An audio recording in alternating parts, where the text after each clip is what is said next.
Hey everyone, today I'm going to show you how to connect PowerPoint to OneDrive Cloud. Without any further ado, let's get started. First, navigate to your Windows desktop and open any sample PowerPoint file. This could be an existing presentation you're working on or a completely new one. The important thing is to have a PowerPoint file open so you can access the necessary menu options to connect it to your OneDrive Cloud storage. Once your presentation file has fully loaded and you can see your slides on the screen, direct your attention to the top part of your screen where all your tools and menus are located. This is where you'll find the ribbon interface that contains all the essential PowerPoint features.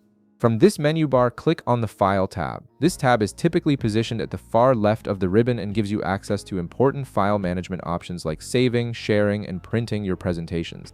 After clicking the File tab, a menu will appear on your screen displaying various file-related options. From this menu, hover your cursor over the Save As option. This feature allows you to choose where you want to save your file and under what name.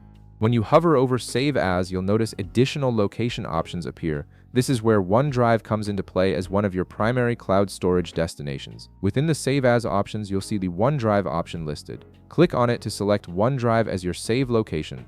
By choosing this option, you're telling PowerPoint to save your file directly to your OneDrive cloud storage instead of keeping it only on your local computer. Once you click this, PowerPoint will save your presentation file within your OneDrive cloud, and your PowerPoint presentation will be automatically connected to your OneDrive cloud once the save process completes.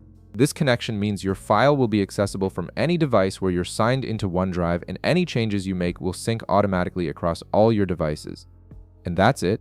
You've successfully connected your PowerPoint presentation to OneDrive Cloud, making it accessible anywhere and keeping it safely backed up. If this video helped you out, be sure to leave a like, subscribe, and I'll see you in the next one.